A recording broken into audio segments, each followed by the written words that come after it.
pass me the potatoes, please? Here you go.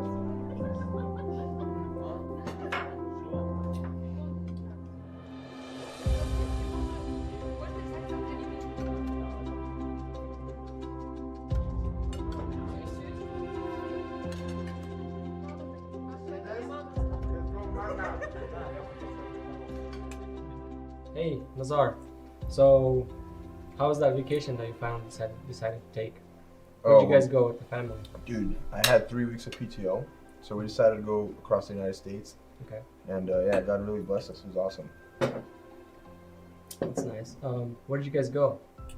So we went to Florida, we went to Georgia, South Carolina, but Florida is the awesome one. The weather's amazing. You should take your family out so you could have something to talk about next year.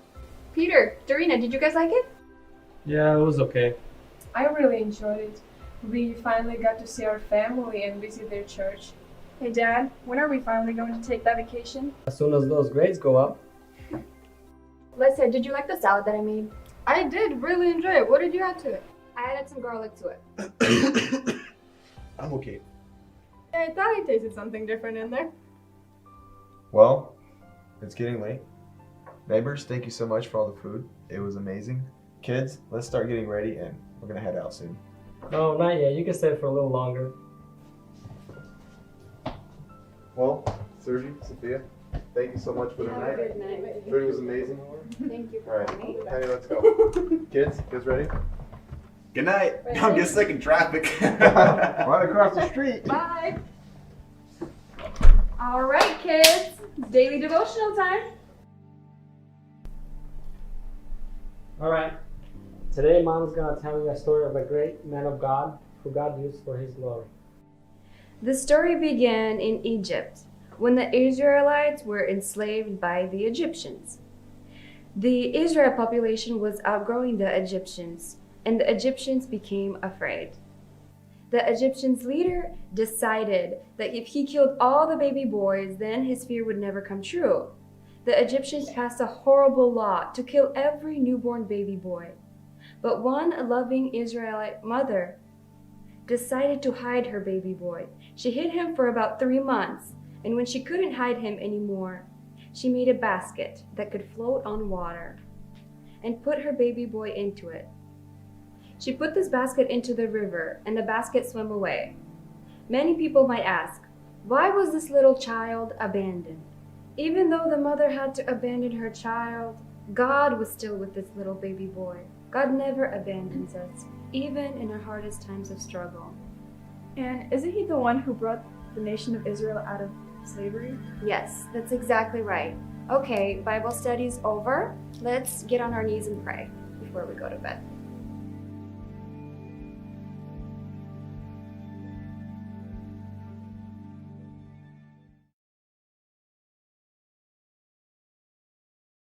You're like 0-3, man. Hey, yeah. where are you guys going? Hey, Mr. Blako, we just got out of school and we have a big game coming up today, so we were just gonna go practice before the game. Okay, I better see you score a goal, Jason. Easy money. Easy. Make sure to come and give your mom a hug once you score a goal. I'll think about it.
What happened?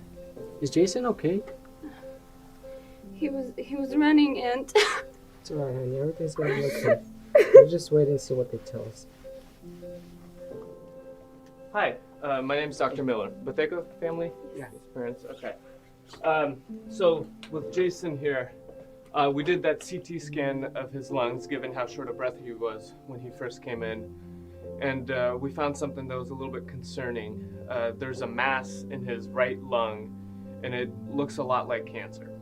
No way. Are you sure you're talking about Jason? Unfortunately, yeah. How? He was a very healthy boy. It's rare in children to see something like this, but it does happen. We can't be 100% sure, but it does look like a cancerous mass. What we'll have to do is we'll have to keep him overnight and do a biopsy of that mass. That means one of our doctors is going to go in there and use a needle to take a piece of that mass and send it to the lab. We'll know more information based on that and kind of have a better plan, but tonight he's going to have to stay here. Okay. You can go home and take care of Angela. I'll stay overnight. You sure?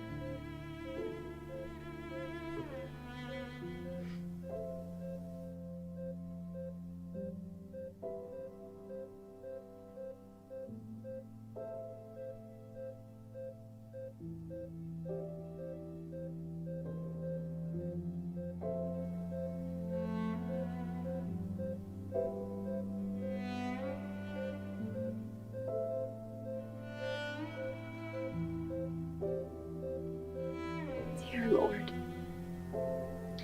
I thank you for this day. I thank you that my son is still alive. I put everything into your hands because I know that you never abandon your children. Please bless us and help us in this situation. In Jesus' name I pray. Amen.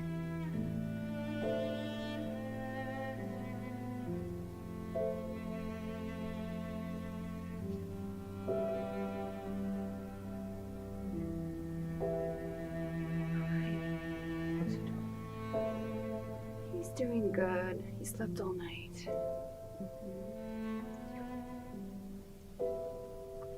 Dad, hey, what am I doing here? How are you feeling? Feeling, I guess, better. Hi, Dr. Miller again. We met earlier. This is Hi. Dr. Torchillo. I'm glad to see that you're awake.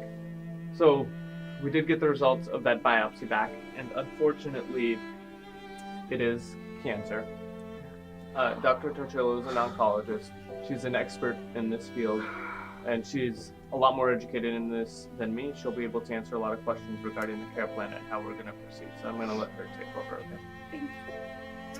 All right, let's take a seat. I know this is a lot to take in, but I think we should get started pretty soon on this.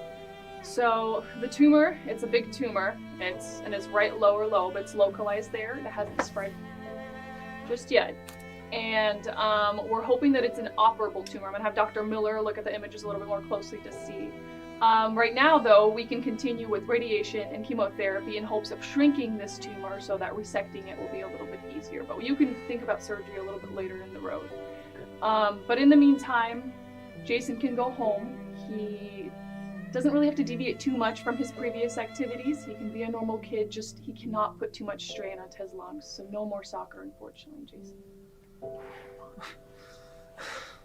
What do you mean no more soccer? You guys can't allow that. Sorry, this is for your health. But in the meantime, go ahead and get ready. I'm going to put the discharge orders in. Thank you. You have to listen to the doctor. You guys don't understand.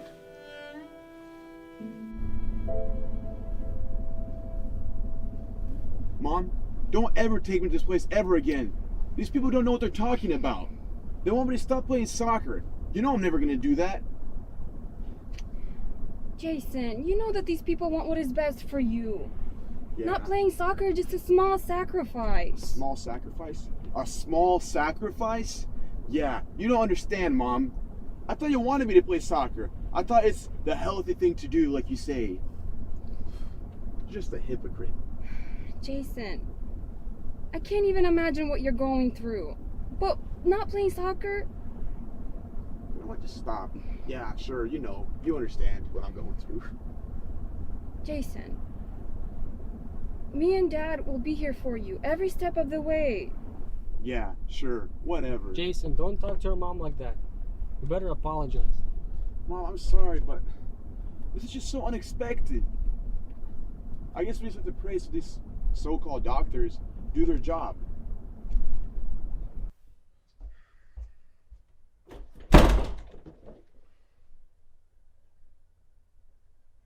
I hate my life.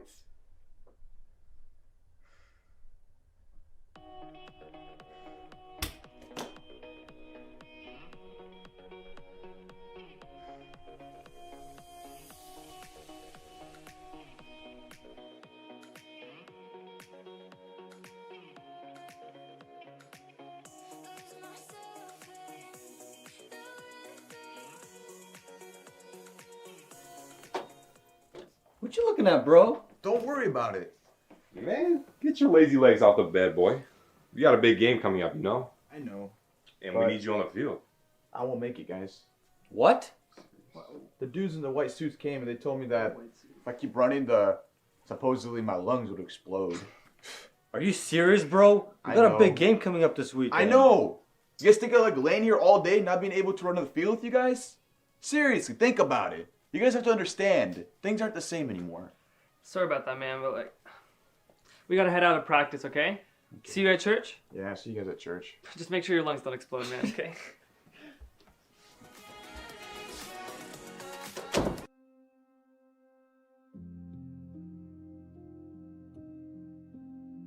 To put it out. Hey, no, Alex, I'm not trying to convince you of my truth. I'm trying to convince you of the truth. If there is no God, those people who made them slaves, they don't get punished. If you being a slave sucks to be sucks to be. Oh, what's up? Yeah, it's taken. You were just born at the wrong time. You know, because there was nobody in control. God's not in control because there is no God, right? But if there is a God, those people who did those terrible things to slaves, they will pay for what they did. They're gonna go to hell if they didn't repent.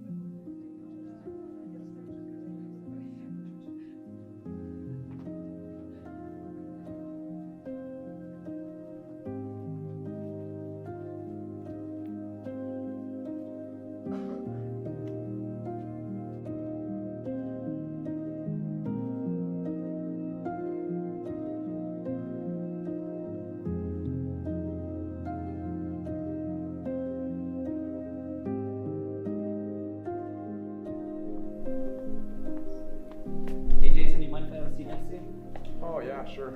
Not like anyone else can see. What's going on, man? Doesn't seem like you're having a very good day. You know what, Pastor? Sometimes I don't understand people. Today I found out that I have a serious health condition, and as soon as my friends found out, they're right at the door like they don't even know who I am anymore. Why are people like that? That's actually a really good question. You know, Jason, I've discovered this one truth in my life, and it's helped me, and hopefully it can help you. You see, friends aren't tested during the good times. They're actually tested during the tough times and the struggles that you go through with them together. See, the Bible even says in Proverbs 17:17 that a friend is made to love always and a brother is born for adversity. What do you think that means?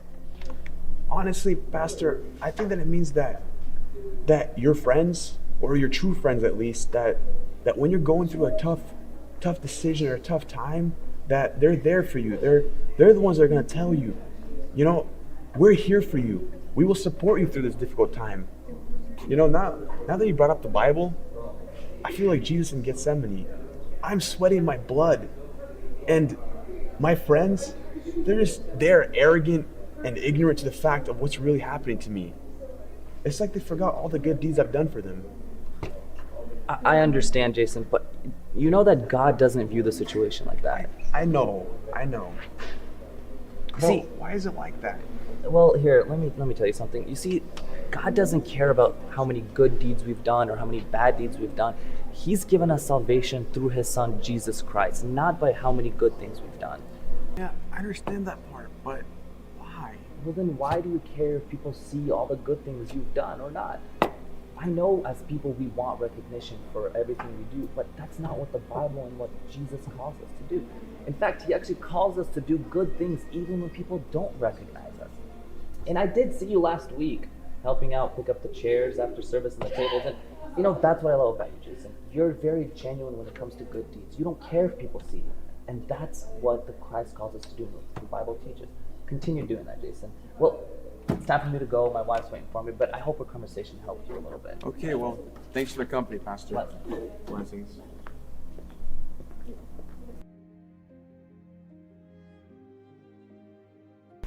Hey, Mom, do you mind if I go grab some food with some friends? No, of course not. Just make sure to be done before our Bible study. Thank you, Mom. Love you. God, I know you're up there, and I know you don't make any mistakes. But God, I confess that I've made so many mistakes in front of you and went against everything you've said. But Lord, I'm just not ready to go. Don't let this be it for me. I need more time, God. I know that you have so much in store for me. Please, Lord, use me. Let me be your servant. Oh, hey man, how you doing? Don't freak out. Don't worry. I'm doing good. You must be hungry. Very hungry. Look, man, I don't have much, but here's a few dollars. You can go get yourself some food right up the street. They have coffee there. Thank you so much. Here, man, here's a coin. Thank you. Of course, dude, we all struggle sometimes. Are you cold? I'm cold. You must be I'll take cold. that jacket. It's freezing. Oh, man. Oh, thank you so much. Your parents raised you well, young man. We all Thank struggle. you. God bless. God bless you.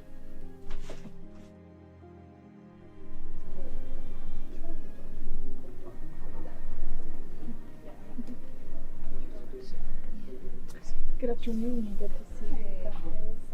Go ahead and take a seat right over here. So we have a couple more tests to run, specifically a PET scan to show us the tumor a little bit more. In the meantime, while you guys are waiting, you can wait downstairs. There's a coffee shop, a cafeteria. Up to you. I think we're just gonna wait here. Okay, that sounds good. Jason, let's go. Honey, I don't have a good feeling about this. We did everything right. We trusted God. We prayed. Why is God letting us go through this? Honey, everything's gonna be okay. All we need to do is just trust and believe in God, and He will do everything to save our son. I know that. I know, but it's much easier to encourage someone when someone else is going through something hard. It is just so hard to remain faithful when something's going on in our life. I know that.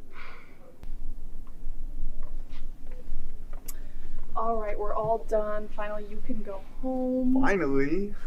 As soon as Dr. Miller and I review the images, we're going to give you guys a call. Thank you, doctor. Let's go home already. Let's go.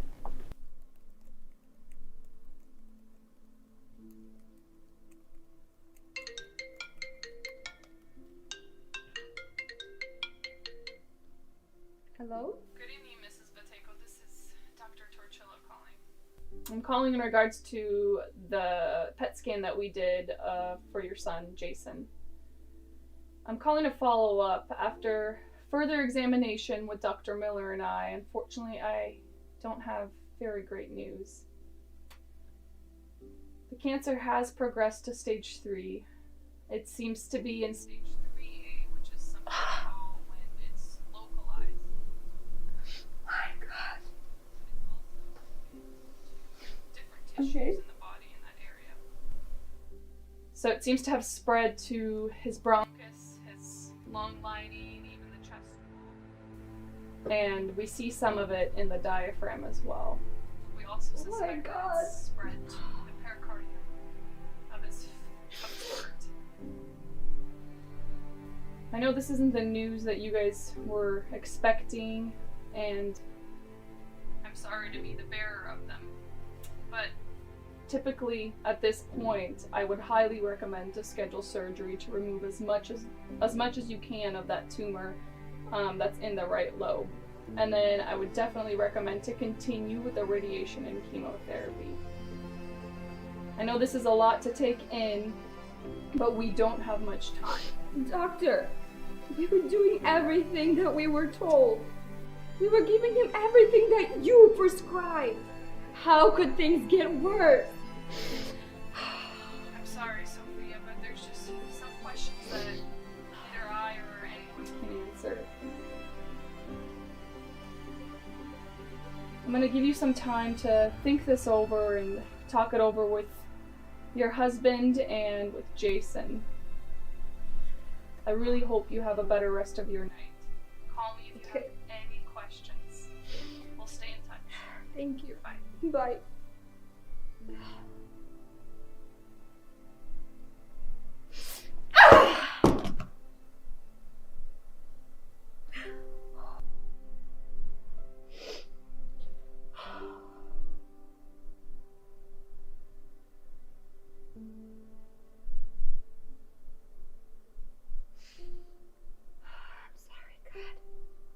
I can't.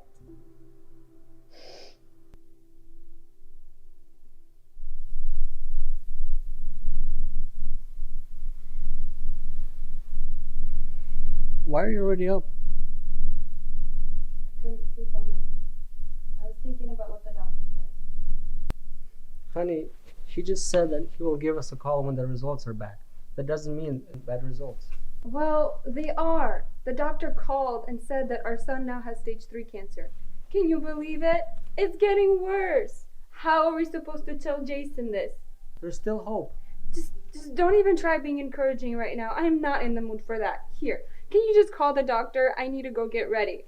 Honey, I think it would be better... Be a man!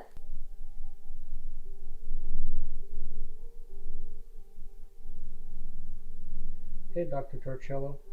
I understand that you called my wife last night and you said that our son has stage 3 cancer. Is that correct? Yes, that is correct. I did speak to Sophia, and I did deliver the news that the tumor has spread. It's progressed to stage 3 cancer, unfortunately. Despite this horrible news, we can still continue with the discussed course of treatment. Okay, what's our next step? So there is some good news. As of right now, it is only at stage 3A, meaning it's very localized to that right lower lobe, and it spreads to some tissue in that area. But the problem is, if we don't schedule surgery within the next few days, there's a high probability that it's going to spread and we're going to have to get more tissue involved. Are there any risks with this surgery? There will always be risks with any type of surgery, but not doing anything at this moment carries the greatest risk. Okay, let's schedule the surgery then. Let me pull up my schedule. Looks like the earliest we can do is Friday at 7 in the morning. Yeah, that's fine. Okay. All right, I'll put you on for Friday at 7. Okay, Sergio, you have a great rest of your day. Okay, bye.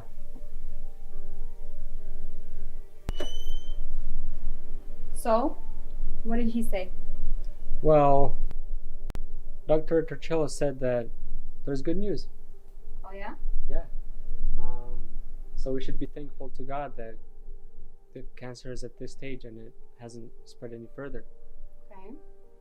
And the doctor recommends to schedule a surgery. So I did, for this Friday at 7 a.m. I think it's going to work out just great for both of us. Serge, I don't understand how you could be so calm about this. Our son has cancer. He could die. Think I'm not scared? Not terrified? I am, but we can't show this to Jason. It's gonna freak him out even more. We just need to trust God. Is that not what we did? And look at where it got us. It got worse. How could we tell our kids that everything will be fine? How do you know? Serge, I don't know how much longer I can take this. I'm sorry. I just need some time to think. Honey, why are you acting so strange? I'm sorry. I can't bear to see God taking our son away from us. I don't understand. Why are you leaving right now? We can figure this out together. I'm sorry. I can't.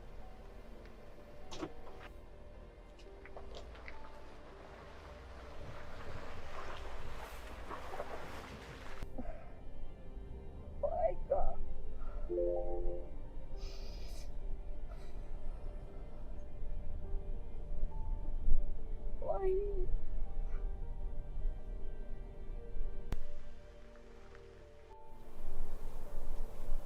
Dad? What are you looking at? Are you okay? What are you doing out here by yourself? Hey son, let's go inside. What do you mean? What do you mean we need to talk? I don't understand. I talked to Dr. Terchilla. Okay, what do you say? The results came in, and they're not good.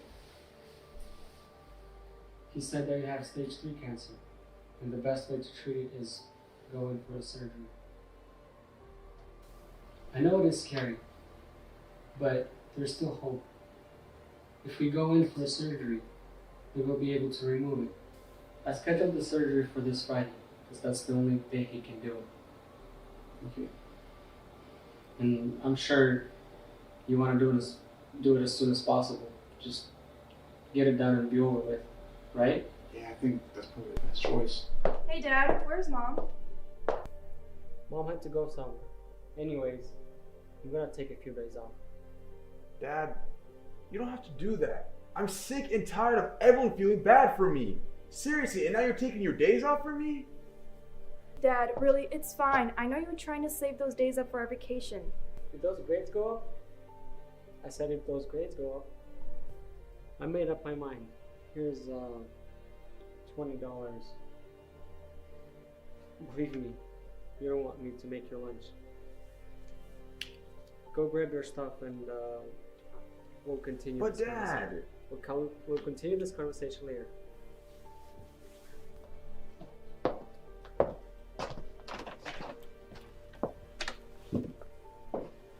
You know, Dad, it's gonna seem kind of weird, but it doesn't bother me that I have stage 3 cancer. I know it's not how it works in the real world, but if someone had to get cancer and I got it, well, then someone else didn't have to get it. Jay, let's go. We're gonna be late.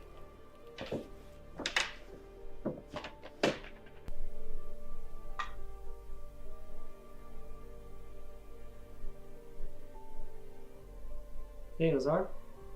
Hi, Serge. Any news on Jason? Yeah, unfortunately not so good. I'm all mixed up. I don't know what I'm doing and what I'm supposed to do. When you get married and have kids, you know, you don't get really trained on how to do and deal with these situations. Am I doing things right? If not, what am I supposed to do? I don't know, I'm completely lost. I'm so sorry to hear that, brother. You're right. Unfortunately, there really isn't the right thing to do in these kinds of situations. Because God has his ways, and whatever trials we go through for a reason. Yeah, I know.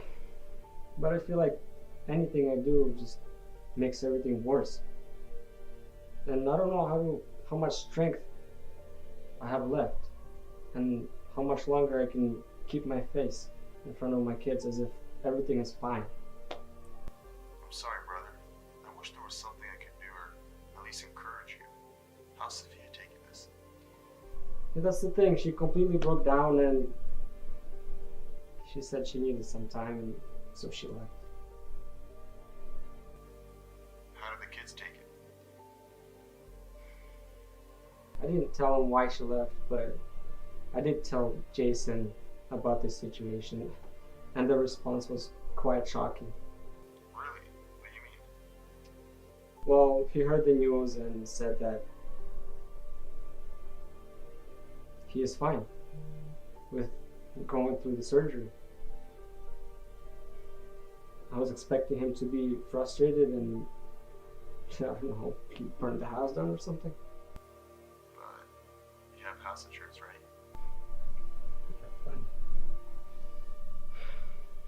I feel like I'm watching him transform from a boy to a real man in just a matter of months. Yeah, I noticed that too. Well, I have to go, but if you need anything, just call. Don't be hesitant. Thanks, Nazar. I really appreciate it.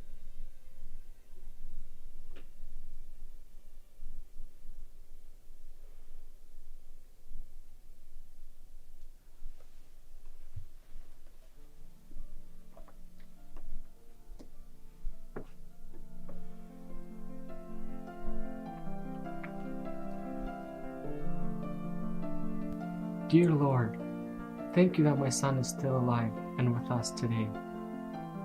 I ask you, Jesus, please give me strength to be able to hold my family together and to continue to read your word. I pray, Jesus, please give me faith.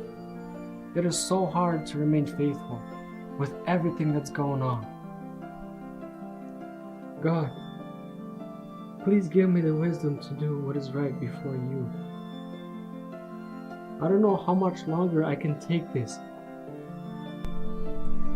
Oh my Lord, I pray for my wife. Please give her strength, faith, and wisdom to understand that your ways are higher than our ways. And everything that you have in store for us is better and bigger than what we have in store for ourselves. I'm putting everything into your hands and asking for your blessings. In Jesus' name I pray.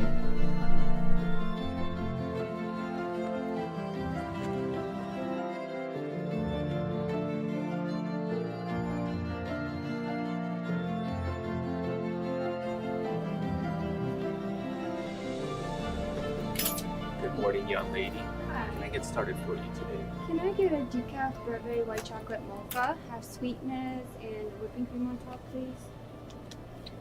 Okay, it's gonna be $4.97 for you. Thank you. Perfect. There you go. All right, just take a seat, and I'll have that right out for you.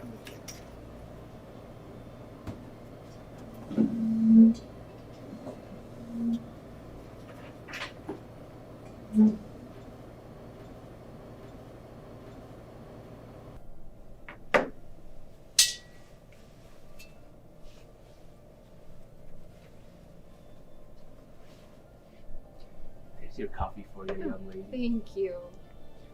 Do you mind if I take a seat here and take a little break? No, not at all. How rude of me. My name is Jonathan. What's your name? My name is Sophia. Pleasure to meet you. I noticed that something's wrong. You have teary eyes and a sad face. Oh, it's nothing. I just had a rough couple of weeks. Can I ask you a question? Are you a believer? Yes, but recently my son was diagnosed with cancer. We took him to the church so that the church can pray for him.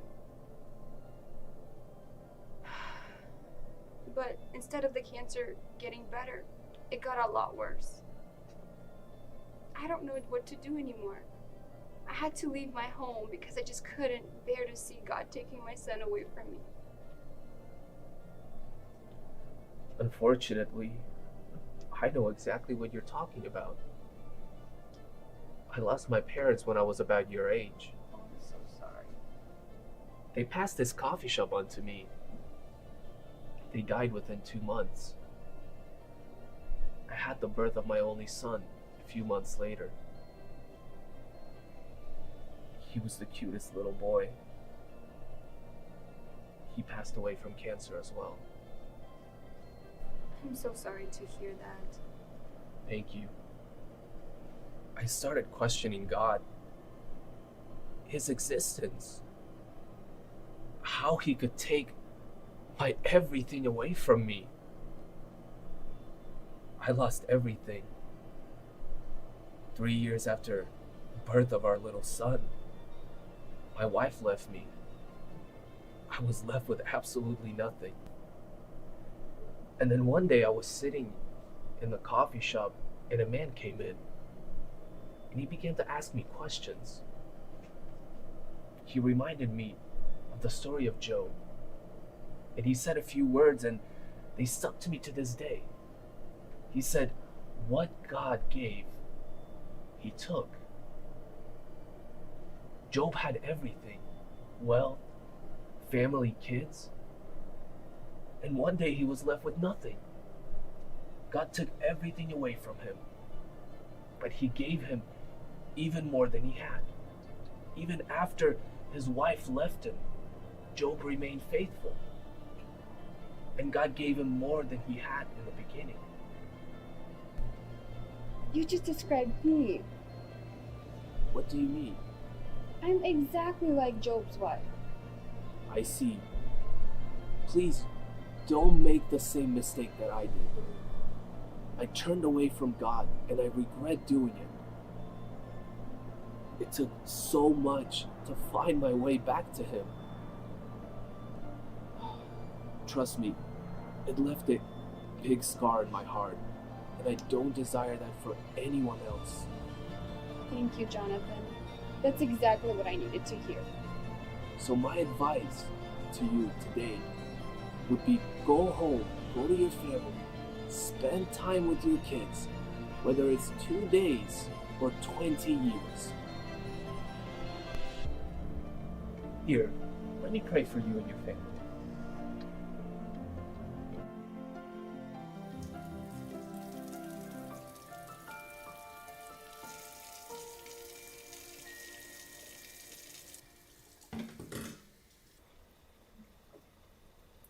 Hey, you're back.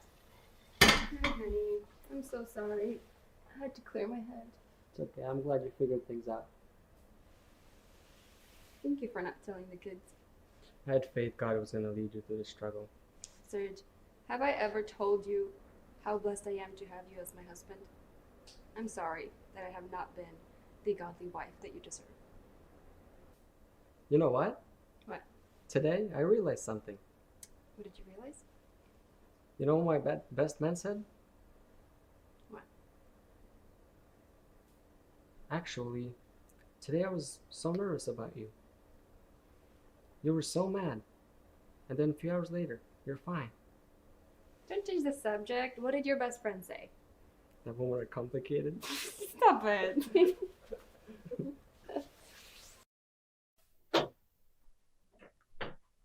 Good morning, Jason. It's time to get up.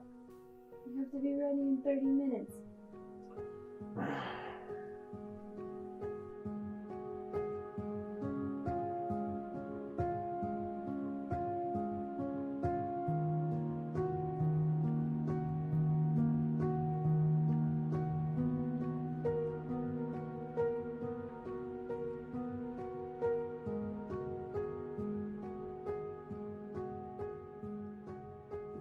Oh, Pastor, what are you doing here?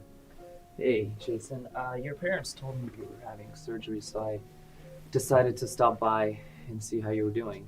How you feeling? Oh, that's thoughtful of you. I'm excited to get over with this thing. Yeah, I can totally understand why. Yeah. I wasn't really nervous for the surgery up until now. Probably should have checked what the success rate is for it. Like, what if this is my last day? I see you're feeling like Jesus in Gethsemane. Yeah, I still see my soccer buddies every once in a while at youth, but we don't really talk much. But I don't feel that abandonment anymore. Let me tell you something, Jason. How old are you? I'm 16. 16. When I was your age, still living back in Ukraine, I wasn't living a very good life. I don't know if you know this, but I was actually part of a gang. A gang? That's not really a pastor's thing to do. No, it is not. You know, just thinking back to who I was and the things that I did back then. And when I say, don't get me wrong, when I say I lived a terrible life, or I don't mean I lived in poverty or the government corruption that was going on at that time. No, I had a great life. You know, I had everything that I could wanted. But I'm talking about the poverty and the corruption that was going on in my heart. I was broken. I was not myself, you know, and the things that I was doing each day felt like it could have been my last. And, you know, just thinking back of who I was, the things that I said, the things that I did, I regret a lot of it. But then, let me tell you something, Jason. People say this all the time. You know, when I encountered Christ, everything changed. But when I met Christ, when Christ met me, everything in my life changed. When you put your trust in Christ, He will never fail you. Jason, just remember that. Jason, pre-op is waiting. It's time. Just know that I'll be praying for you. The church will be praying for you. Put your trust in God. It's going to be okay.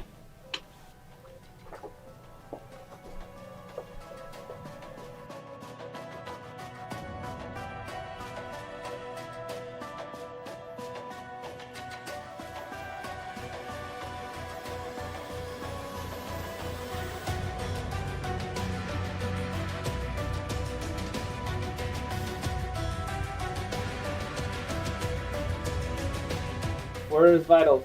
Vitals look stable, heart rate at 80, blood pressure 142/70, MAP is 94. He's bleeding too much. I need suction. Give me a hemostat. Cycling BP Still right too now. much blood. What's his heart rate? Heart rate's going up, he's going tacky. I'm gonna need the blood bank. Stats are down. He's in VFib. Sugar pulse. No pulse. Start compression. Someone grab the crash cart.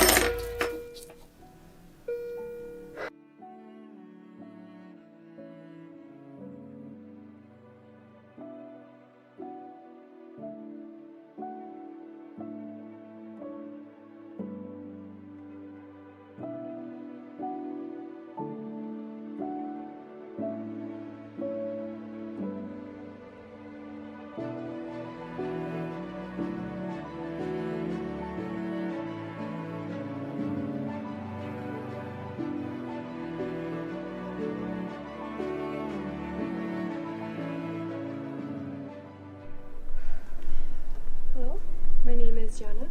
Dr. Chinchilla wanted me to let you guys know that there were a few complications during the surgery. Jason's heart rhythm stopped. We did CPR, we tried to defibrillate, and we did everything in our powers, but unfortunately, fortunately, your son is a fighter, he's okay. And we were able to finish the surgery, and I can take you guys to home. Stop it, you almost gave me a heart attack. I'm sorry about that. Thank you, Tammy.